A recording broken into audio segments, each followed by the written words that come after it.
thanks to recent OCG tournament results, I've seen many people out there asking a certain question. What are Altergeists?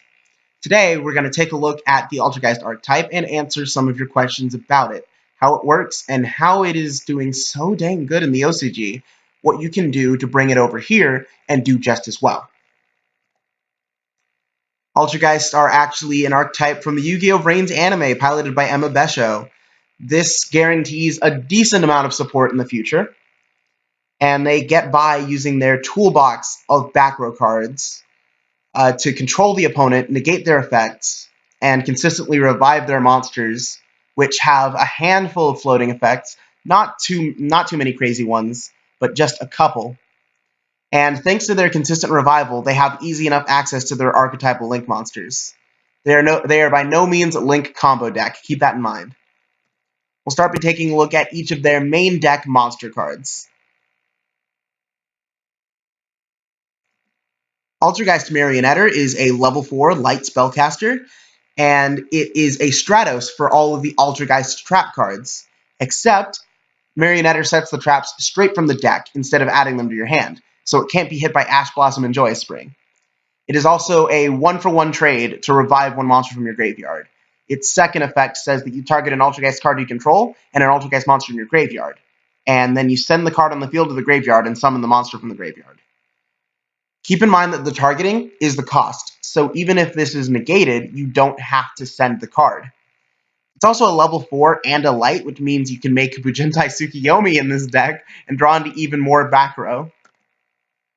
Altergeist Kuunquiri is like a sweet, sweet Gladbeast Noxious / Battle Fader for the deck, except this time, all you have to do is control an Altergeist card to summon it. You don't have to be attacked directly. You just have to be attacked while you control an Altergeist. And on top of that, when Kuunquiri is summoned, it negates the attack and negates a face-up card's effect until it leaves the field. It's also able to be put back into the deck and then into your hand with a certain trap card we're going to talk about later. Altergeist Multi-Faker is an Altergeist monster that special summons 2 monsters, herself and 1 monster from deck, on the opponent's turn whenever you activate a trap card. She's also a level 3, which means you can make Breaksword. Altergeist Silquidus is one of my favorite monsters in the deck. It's got bad stats, but it is a walking compulse. You can bounce another Altergeist card you control and 1 card your opponent controls on either player's turn. And if it's sent from field to graveyard, you add a trap card back from the graveyard. Altergeist Pixiel is a waste of a normal summon, but it's sort of like a Pot of Duality on legs. When it's on the field, you contribute it, look at activate the top 3, add an Altergeist card, and send the rest to grave.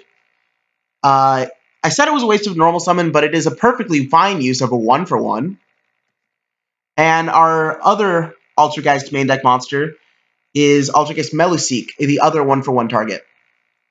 It can attack your opponent directly. When it deals damage, you target a card and send it to the graveyard. It removes cards from the field without destroying them. It also does that nice extra 500 in case you're in time.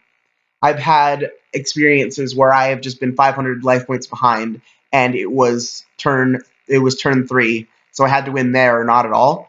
So I just summoned Meluseek and swung direct.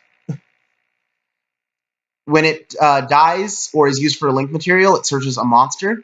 And once again, it is a 1-for-1 target. Very important. Now on to the main draw of the Altergeist archetype, the trap cards. We have 5 trap cards: Altergeist Emulelf, Altergeist Camouflage, Altergeist Manifestation, Personal Spoofing, and Altergeist Protocol. Camouflage protects your Altergeist monsters from being targeted by card effects, protects them from being targeted by battle, but leaves you wide open for them to attack directly. And if it's in your graveyard, you can stop your opponent from destroying an Altergeist card you control. Altergeist Protocol is a Solemn Strike, just the monster effect portion though, not the summon portion. It's a Solemn Strike that you can search. It triggers Silquidus and Meluseek's floating effects, and your Altergeist monster's effects cannot be negated. Altergeist Manifestation is called the Haunted, but it targets Altergeist monsters. It recycles Altergeist trap cards by banishing itself from the graveyard, and enables you to summon out a Sulquidus from the graveyard, and then immediately use its effect, bouncing the manifestation you used to revive it to your hand, sending the Sulquidus to the graveyard to add you another trap card. Altergeist Emulelf is a trap monster. It's a level 4 with 1400 attack and 1800 defense. It protects other Altergeist trap cards from targeting and destruction, but it protects you from your own targeting. Where have we seen that before? Personal Spoofing is one of my favorite Altergeist trap cards, but unfortunately, it cannot be searched because it does not have Altergeist in the name for whatever reason. It cycles Altergeist cards in and out of your field into your hand. It can add the same card you shuffle back into the deck with the cost. You can trade a back row out to get a Coon Query from the deck, but once again, it is not searchable. This is the Altergeist trap card that I was talking about that allows you to return a Coon Query from the field back to your hand by passing it through your deck. You only so most builds only play like 2 Coon Query because you can keep recycling them with Personal Spoofing. On to their link monsters, of which there are currently 3. Altergeist Hextia is a link 2 that gains attack for every Altergeist monster it points to. It can also tribute an Altergeist it points to negate the activation of an opponent's spell or trap card. And when it is sent from field to graveyard, you add an Altergeist card from deck to hand. Altergeist Kidolga is another link 2. It is quite possibly the worst link monster the deck has, but that's not necessarily a bad thing considering it's still a pretty alright link monster. Seals an opponent's monster after an Altergeist card deals damage. That means it steals a monster during the battle phase. It has to attack before the stolen monster can attack, and it only adds an Altergeist card from the graveyard to the hand when it gets destroyed, not when it's sent to the graveyard.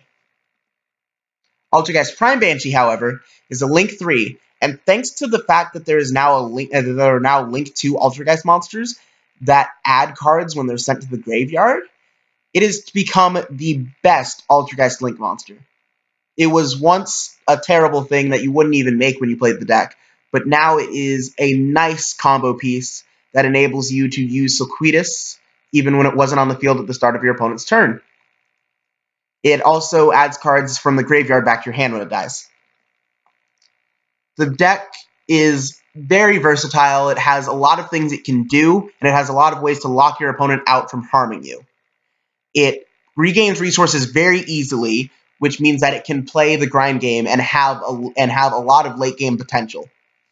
Its wide variety of monster effects gives your opponent a lot of things to keep track of and a lot of tricks that you can play on them. But it's almost incapable of like the crazy Firewall Dragon combos that you see these days. It plays on the opponent's turn a lot, and other than your Altergeist spell and trap or your Altergeist trap cards, everything else you play in the deck is weak to Hate Trunade. There's a lot of things you can do to improve this deck, however.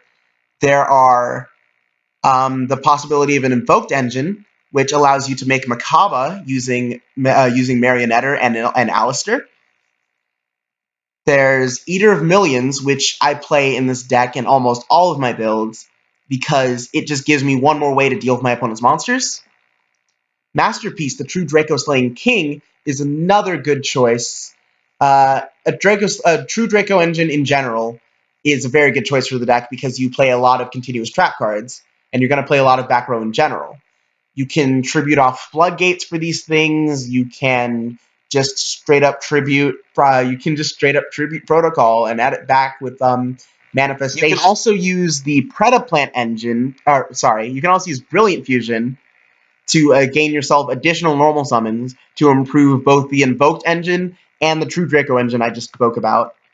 And to get to that Brilliant Fusion, you can use the Predaplant engine. Now, I hope you guys enjoyed. Go out there and play some Altergeists. These are some of my favorite. These are some of my favorite monsters in the game right about now.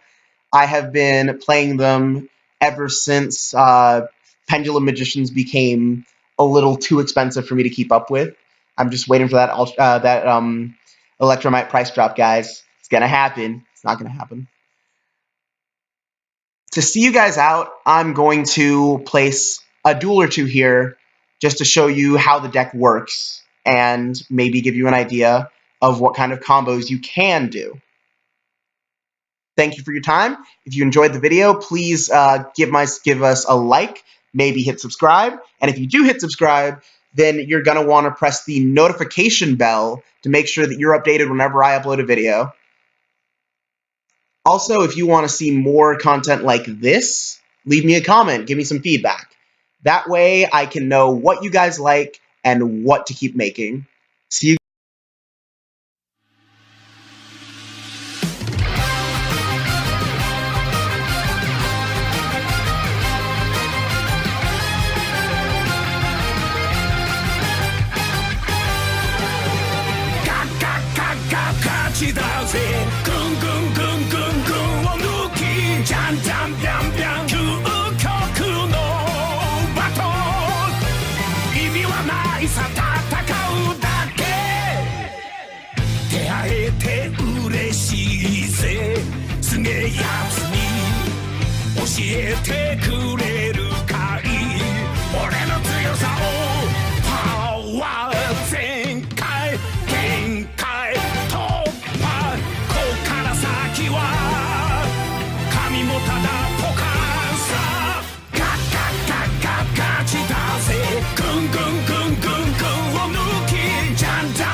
Satan